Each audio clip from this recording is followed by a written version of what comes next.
Is Daytona 2025 and MX Bikes the hardest Supercross track we've ever had in the game? What is up, everybody? It is Rodak with Rodak Survival, and I wanted to break down the Daytona track. If you are in the MX bike scene or in the pro scene of MX bikes, you know that all of our pro tracks this year have no ruts, there's no roughness to them, they are flat and they are fast. But they threw us a curveball this week with Daytona, and they made it potentially harder than some of last year's outdoor tracks. And I wanted to get your guys' opinion on that, because is this too rough for a Supercross? Was this needed? Is this something we need to bring back? Was it too much? Was it too little?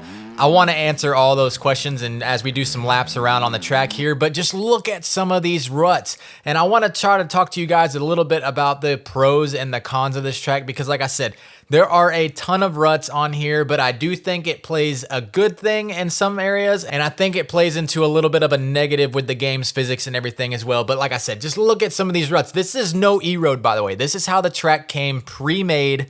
No E-road, this is how the track is. So without further ado, let's just go in here, jump into some sections, do some laps, and let's talk about it. Alrighty guys, so here we are on the track, and I don't have any particular setup for this track. Or not for this track specifically, but for this video, I mean.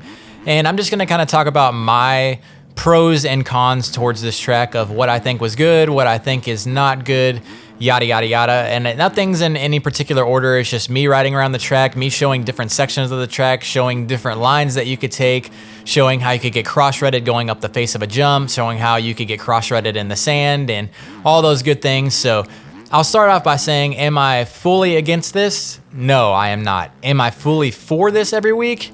Yes, I am. So I'm gonna sound like a hypocrite here a little bit, and it's gonna sound weird, but I'm gonna try to tie it all together. Now, some of my pros for this track were it raced really fun because there was multiple line options everywhere in the corners, in rhythm sections. You could take the inside, you could take outside, you could hit different rhythm lanes, and they actually gave you.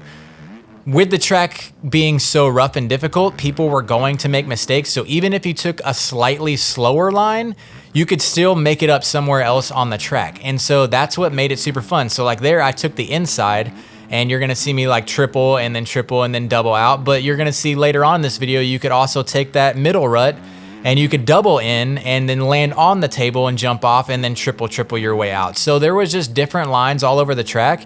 And that's what made the racing pretty good, because like I said, it allowed you to be able to take other lines, even though you knew it might be slightly slower, but it might be more consistent. You're taking less of a risk. And with how rough the track was, people were going to be crashing and making mistakes. So it's like, do you risk it this lap, or do you just go with the consistent route? And I got a video coming out for you guys to probably tomorrow of me doing a race on this track in a different series and showing you guys that like consistency was 100% key on here.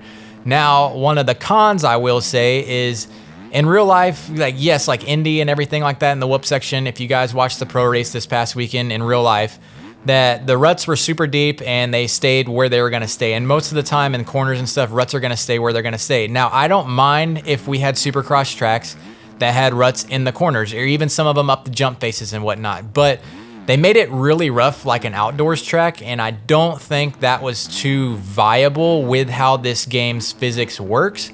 It was fun having to be cautious going up to some of these jumps and not cross-rut yourself or not get cross-rutted in a corner or anything. But when you're going through the sand right here, the sand is going to evolve throughout the main event. We do not have that in MX bikes, so all these are basically like square edge ruts where if you just get barely cross-rutted, you're going down. Now, does that add to the factor of, yes, this is supposed to be pro racing and it should be hard? Yes, it does. But I think the only thing that I don't like is just with how the physics work in this game. They do the best they can with these ruts, and I'm not getting on the track creators at all.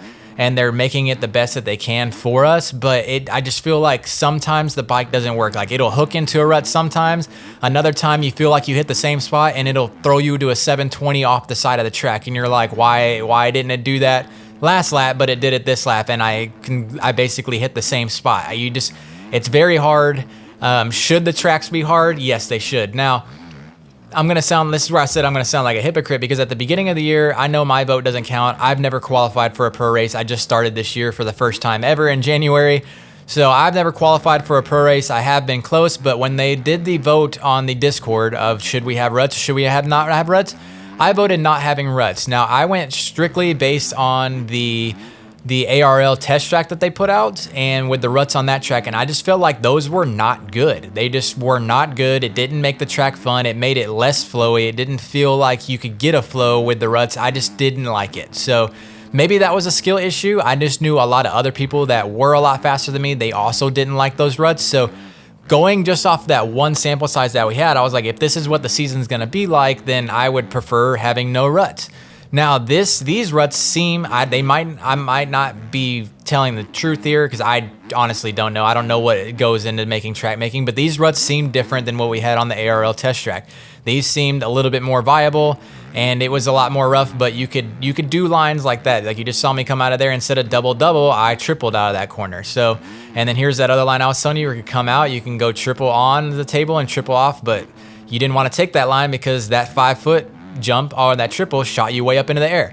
But anyways, I'm getting off to the side of the point here where, yeah, I voted no ruts because I thought the ARL test track was going to be the ruts that we got. I don't feel like these are the same ones that we had, and that ARL test track was not good. In my opinion, it was not good at all. I mean, I'm just showing you guys, look how deep those ruts are. That is insane. But I voted no ruts because of that. Now, if the tracks were built like this, just toned down quite a bit, because I think there was a ton of braking bumps to where this did not feel like a Supercross.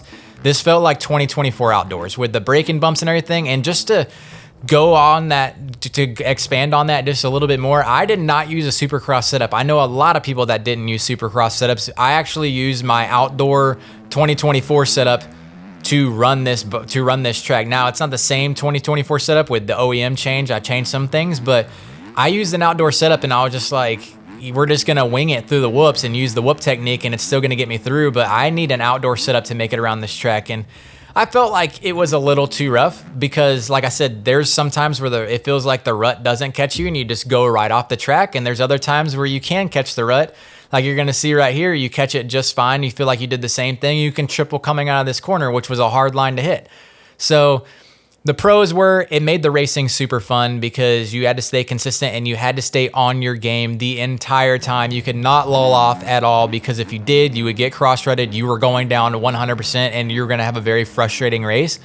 But the cons, I just feel like with the way the physics work, we don't have moving terrain in here, like evolving terrain. We have deformation, but we don't have evolving terrain, and I feel like that kind of hinders it as well. But I want to know what you guys think in the comments. Before we get out of here, I'll show you guys just like a decent lap. I think it's like a 130 flat. Some people were asking me how to get around the track. Here you go. I'll see you guys in the next video. Hope you guys liked it and enjoy this lap, and I'll see you in tomorrow's video. Peace.